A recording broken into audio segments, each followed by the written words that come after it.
Let me welcome you to the lecture number 27 in Drilling and Blasting Technology course. We will continue our topic explosive storage from the last lecture, and in the last lecture we have discussed the classification of explosive and how the license for storing the explosive for setting up a magazine can be obtained either from the chief controller of the explosive or from the regional controller of the explosive. It has also been found that the licensing process for setting up a magazine is lengthy and difficult also, especially you have to take the consent of the local people, as the public hearing is there and NOC has to be obtained from the district authority. Apart from that, a number of administrative offices are also involved, particularly say in mining cases where you are trying to use ANFO, emulsion slurry or LOX, as it comes under the explosive manufacturing. Not only the controller of explosives permission is required, apart from that Director General of Mine Safety's permission is also required. So, it makes involvement of the number of administrative officers makes the processes a little bit complex. However, we are now standing at a position to discuss about the details of the constructional nitty-gritty of the magazine. So, our learning objectives remain same from the last class. We understand the importance of storing, understand the constructional design, understand the different types of magazine, understand the guideline of keeping the explosive inside the magazine. So, learning objectives are same. So, like every class, let us observe this video. In this video, it is showing all the how the magazine is set, what is the they are in the nearby position, how the fencings are made. So, these are shown, and inside how the construction is there, that is also they are inside this. Well, this is Coach Jerzeek's videos, and today for the pyros out there, we're going to be talking about fireworks storage. You know, maybe some ideas that maybe not everybody's thought about. Anyway, here's the grounds around here. As you can see, it's very early spring and nothing's greened up here. It's been abnormally cold winter, abnormally cold spring, so we aren't going to be lighting any fireworks anytime soon. Look at all that dry grass. We wouldn't impress the fire department very much if we lit off some fireworks to set all that ablaze. So it's kind of looking around the grounds there. There's the four-wheel trails. That's also where I do my running. That's my latest little hobby from took up last fall there. Did a couple mud runs. You got to be careful doing some of those obstacles. It can rupture a nutsack. You know, you don't want to do that. You know, you end up hurting yourself down there. You got to be careful. You know, you won't want to lose them, because you know then you'd have to give up running and take up cycling, and probably end up being disqualified from your sport for using performance enhancing drugs, and you know, just be a bad deal. So anyway, that's pretty much the grounds there. Enough on all that nonsense, I guess. But anyway, there's a fireworks magazine. Today we're going to be talking about a Type 4 storage magazine. And this one is just in the process of being approved. I have a federal license for doing the 1.3, or what a lot of people call Class B, professional grade fireworks, and that's what that is. So within a few days, a week or two, it got sent in with my renewal form. So up to this point, I've had to rely on a contingency letter. That means you can buy the Class B stuff, but then you have to shoot it off that day. So if you get rained out or something comes up, you can't shoot it off. You have to have whoever you buy from has to have you have to have an agreement with them that you can bring the stuff back there until you can use it. So you can't store it unless you have ATF approved storage. So that's what that is. But just real quickly, without spending too much time. And I know this is just a flip video.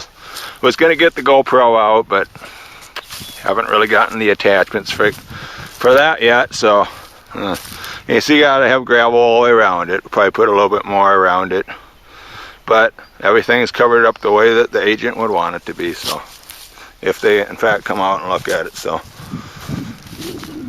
they'll probably just check it out the next time they come out to see me, which is about once every 3 years, something like that, however that works. But anyway, getting back to this, now this is for a professional fireworks storage. However, something to consider. I do see on YouTube that there's a lot of fireworks enthusiasts, young pyros out there, whatever, doing these stash videos, and they have a lot of cases of canister shells and 500-gram cakes and, you know, consumer fireworks, 1.4 grade, but still a lot of flammable stuff and a lot of, you know, there's plenty of power there and everything. And what they maybe don't realize is that their homeowner's insurance would be null and void in the cases that they had a fire and all that stuff went up and it became evident that they had that stuff stored in there, so they might want to consider storage other than in the house. Some options would be an outbuilding, an out storage shed somewhere, something that you could keep locked and also where the fireworks stay dry. Or you can consider something like this, but you're probably not going to do something like this unless you're actually, you know, going for your federal license. At some point I'll give the pyros out there some info on how you go about doing that for those that want to actually go down that road, but anyway, that's what it is. I don't want to spend too much time on it. You can see the padlocks are there on the ground. We took them off just so I can open up the door, and it's going to be a whole lot easier than trying to, because even when they're not locked, they're a pain in the ass to get out of there. So you just imagine if they are locked. That's all up to ATF specs. Yep, a piece of work. You'd have a pretty hard time cutting them off with a bolt cutter. So, you know, that's the whole idea of it. But anyway, we'll open it up here. That's what it looks like on the inside. And until it's approved, you can't store fireworks in there. Now that's 1.3 professional, of course, but what you can do, however, is store 1.4, You can see the wood you know, matting on the consumer grade fireworks, what we call Class C. one. You have all the Class C fireworks they have in there, which I don't have too many in there, but there's a few things in there to look at. So trying to check the time on my camera here. Maybe as we get in here a little closer, I'll be able to see what the time is on my camera, because yesterday I went over and that's a little bit of pain in the ass. But anyway, you can see we got a few little things in here, not too much. This whole bunch of Class B fireworks in it in a month or two. Be able to show you some real stuff, some 3-inch shells, 2.5-inch shells, maybe some 4-inch shells, you know, all kinds of goodies, you know. But right now, that's all we got, Class C in here. There's some of my favorite shells right there. The Panic Attack by Wind. I got a whole case of those in here. That's the only thing we got a case of right now. So don't keep a lot of fireworks around during the winter time. But they were real good. They came out last year. They're pretty awesome. You know, comparable to the Excals, I suppose. I think the brakes are a little better. I think the special effects are a little bit better. There, and here we have the Black Knight. You won't be able to probably get those anymore because they aren't. They were in the stores a few years ago, and you know you can't get them anymore. And apparently they were a little overloaded or whatever. They were never pulled off the shelves, but you know they weren't allowed back in. At least labeled as 1.4 consumer grade fireworks. So that's what that is. So this Got is a small magazine. Cake back here. You have observed the constructional details in this, and you have seen there is no metallic content available inside the magazine or in the contact with the explosive, and that's why the magazines are built up. We will discuss all these details in the further slides. So as per our requirement, a magazine can be classified, broadly classified in 4 types: mode A magazine, portable or mode B magazine, underground magazine, and reserve stations. So basically magazine can be classified in these 4 groups, and the constructional requirement, permission requirements are different for all these 4 types of magazines. So let us discuss about the first magazine, that is the first type of magazine, that is the mode A magazine. So mode A magazine is the magazine, and this is of very large quantity of explosive can be stored in this magazine, and this type of magazine must be approved by the chief controller of explosives, and this type of magazine should have walls. If it is of reinforced concrete, then the concrete wall should have a thickness of 225 millimeter. If it is of brick stone, in that case it must be of 450 mm thick, and this it must have a concrete roof, and the reinforced concrete roof layer should have 150 mm thick, that means 6-inch thick concrete roofing is required. And this concretes used here should have a compressive strength of 2500 pound per inch square.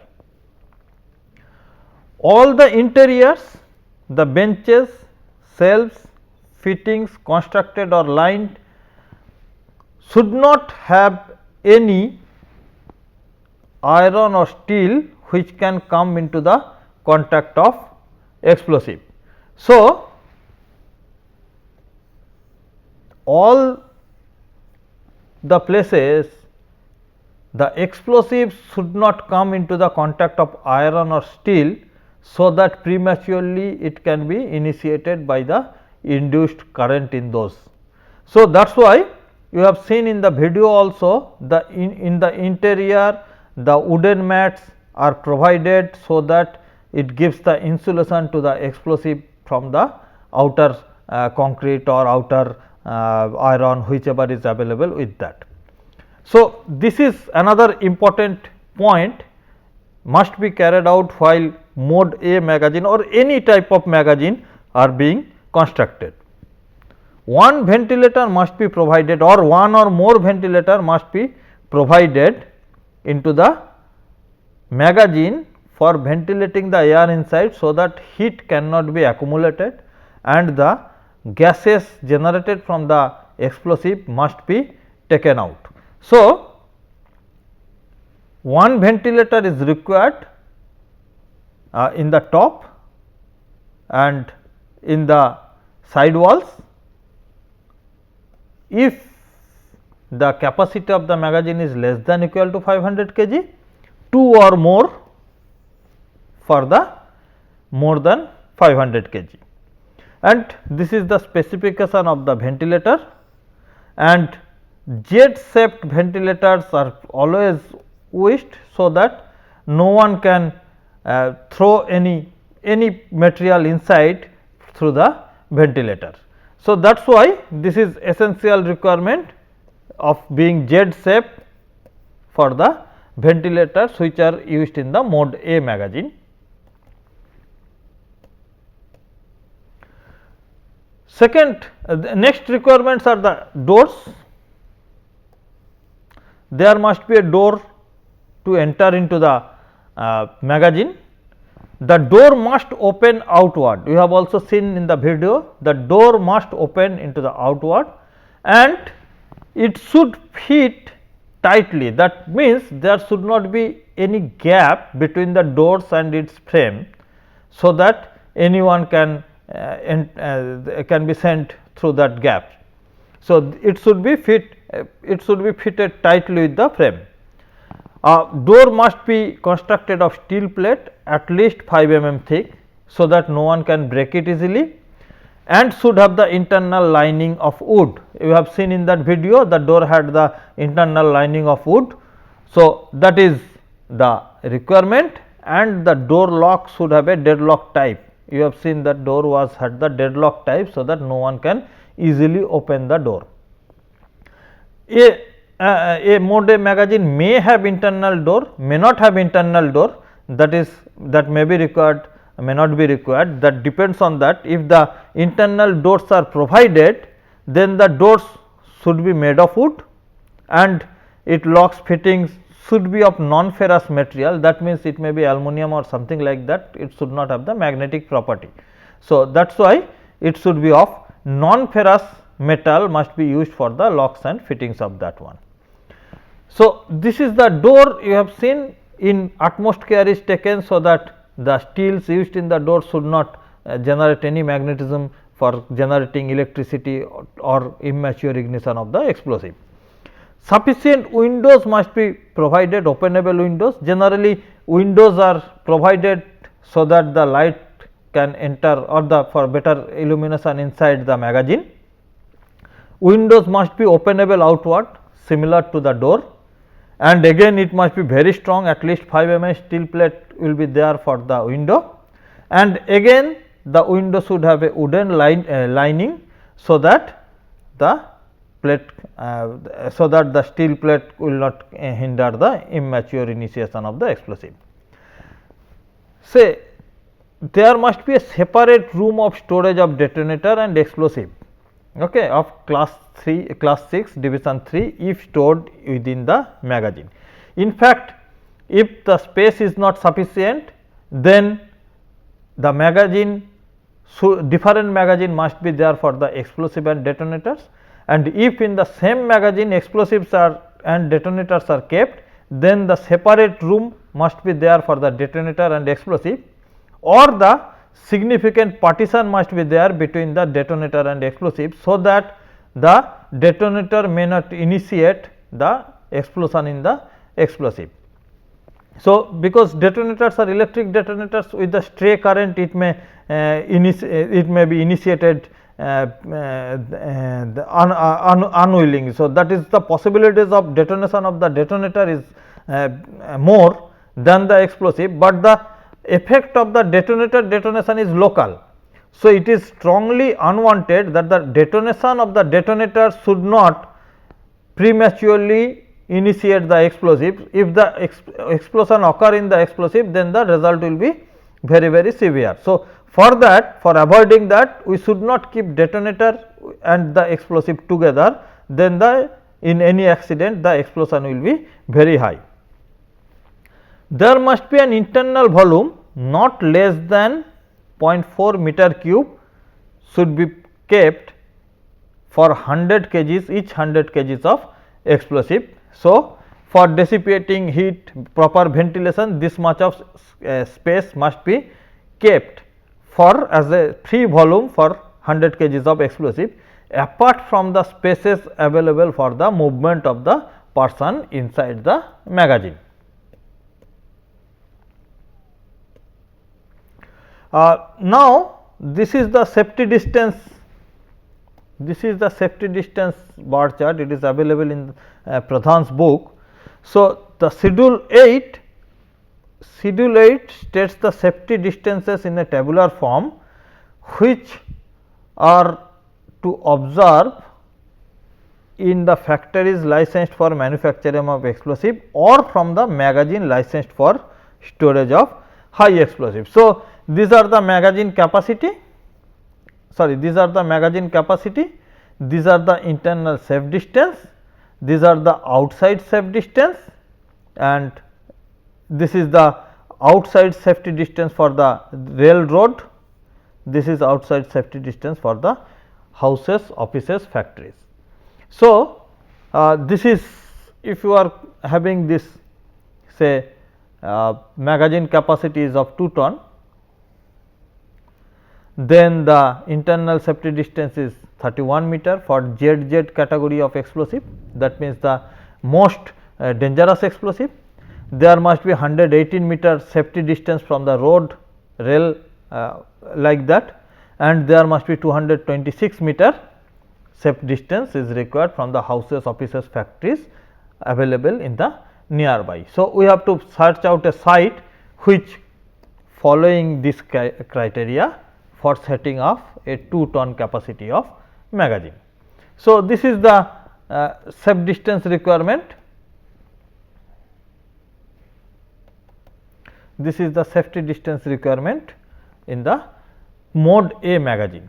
Now, let us look into the portable magazine or mode B magazine.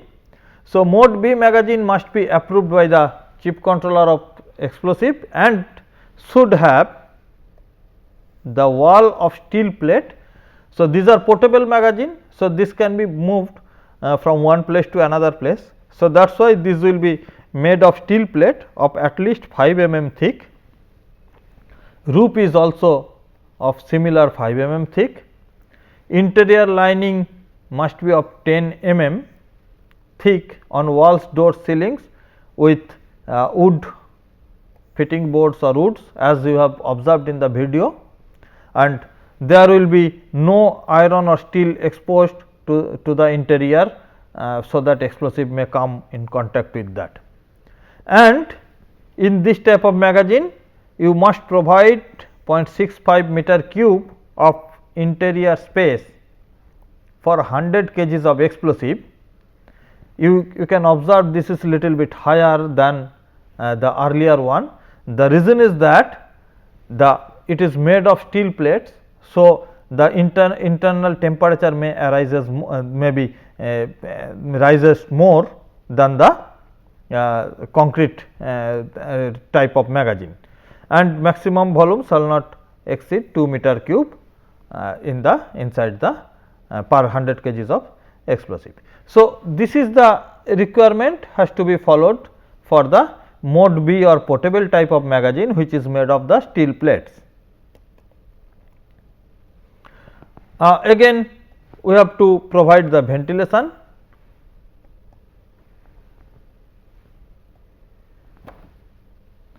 We have to provide the ventilation by means of vents,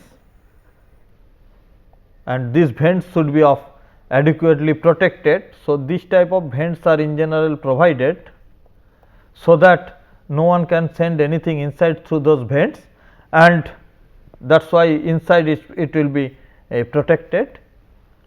External hinges of steel welded to the door and to the frame of the magazine, that is essentially required. The door should be of deadlock type, and anti-corrosive painting of the exterior is very important, because as it is steel made and subjected to rainwater, subjected to heat. So, that is why anti-corrosive paint coating is essentially required for good conditioning of the steel plate, 5 mm steel plate, which is used for the construction of this magazine. So, while sitting the portable magazine, it has to be on a raised ground. It is essentially should be of a raised ground, so that the rainwater cannot enter into the magazine very easily. So, it will be on a raised ground, and maintain a minimum safety distance of 95 meter from all houses and buildings, and 50 meter from public roads, railway tracks, etc. So, these portable magazines, you can see the safety distances are also specified like mode A magazine, and also the it will be on a raised ground, so that rainwater cannot come inside, and sufficient protective measures from the atmospheric exposure of the magazine must be taken. Now, the third type of magazine which is possible in the underground magazine is called underground magazine. As per Explosive Act and Rule, there is no provision of underground magazine in India. As per CMR MMR, that is the Coal Mine Regulation and Metal Mine Regulation, as it is written, explosives shall not be stored below ground in a mine except with the approval of in writing of Chief Inspector of Mines, and subject to such condition as he may specify therein. Such storage shall be done only in a magazine or magazines duly licensed in accordance with the provision of the rules made under Explosive Act 1884. So, on analyzing this statement, it can be concluded that a mode B type of magazine may be approved by the chief controller of the explosive if it is satisfying the or if it is satisfying all the conditions, and the storage capacity should not exceed the 3 to 4 weeks requirement of that underground mine, and this may avoid the issue and return of explosive at the beginning and end of the each shift. So, there are some benefits of having an underground magazine, and these benefits are also good, but the special permission is required in this case. As per the requirement, this underground magazine should have also an in charge for the 3 shifts, but the benefit is that pilferage of the explosive in en route in the underground, if you are having an underground magazine, is eliminated, because in surface the magazines are at a longer distance where the free spaces are available, then the explosive is coming, then entering into the underground for being used. So, this transportation distance is long for the explosive and pilfering chances are very high. In fact, a number of cases looting of explosive has occurred in India also. Pilfering of explosive in between is also happened. So, that can be eliminated.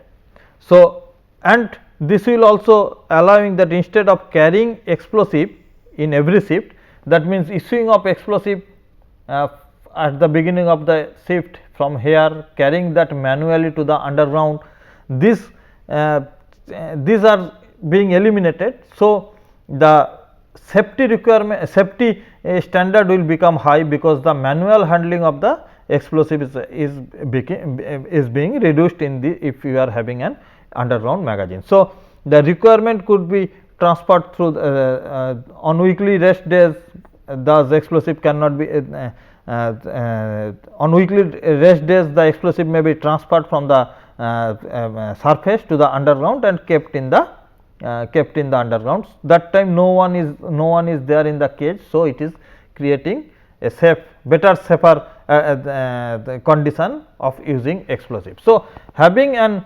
underground magazine gives us some benefit.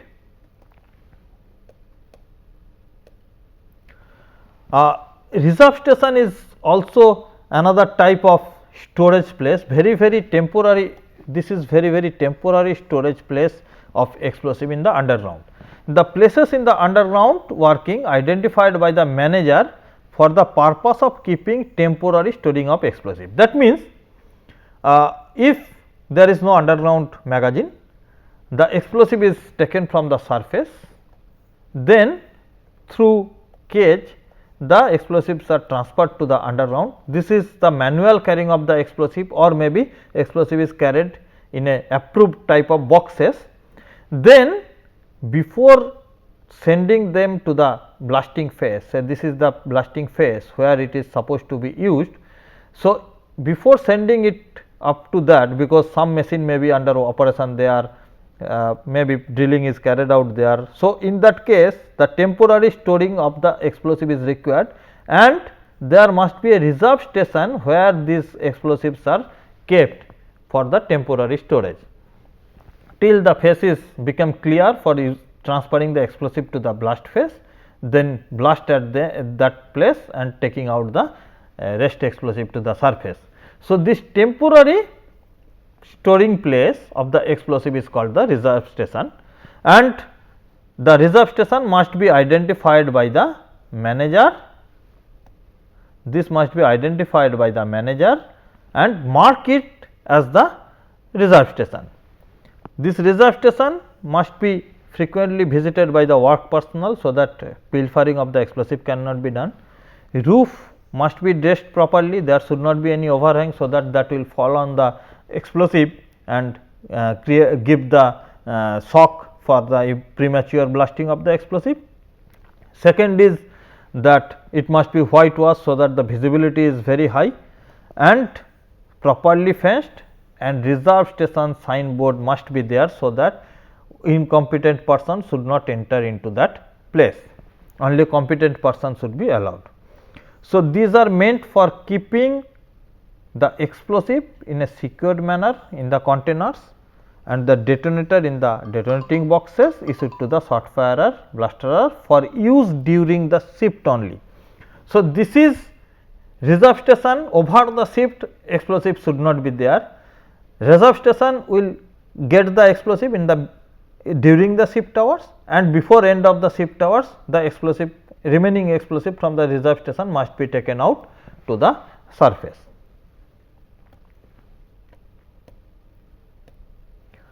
Next is transportation of explosive. Transportation of explosive is carried out twice, from the manufacturer side to the user's magazine and user's magazine to the site of use. As per explosive rule, transportation can be carried out by a road van, by a railway wagon, and carrying capacity for the road van is 10 ton maximum or the van load whichever is the less, and for railway wagon it is 10 ton or half of the maximum wagon load whichever is the less, and for this transportation license must be taken from the chief controller of explosive, and after considering a number of constructional requirements, chief controller of explosive will allow this one. Same vehicle cannot be used for transporting the explosive and detonators. If required, special vehicles may be manufactured where the separate compartments are there for the explosive and detonators. Not more than 200 detonators are transported at a time. Explosive and detonators should have their original casing during the transportation. So, it is not that it has to be taken out from the original casing and placed in some other casing. Vehicle maximum speed should not exceed 20 km/h, and for transporting it in the underground drive drift stove, a person in its felt bag can take maximum 25 kgs, and that person must be a blaster or a blasting crew member who is a competent person. So, there are other n number of nitty-gritties are there in the transportation of explosive. It is not possible to put everything inside this lecture, but it is desired that you may carry on the additional reading in the on the explosive rules, explosive acts, these books, so that get the details nitty-gritty about the transportation of explosive.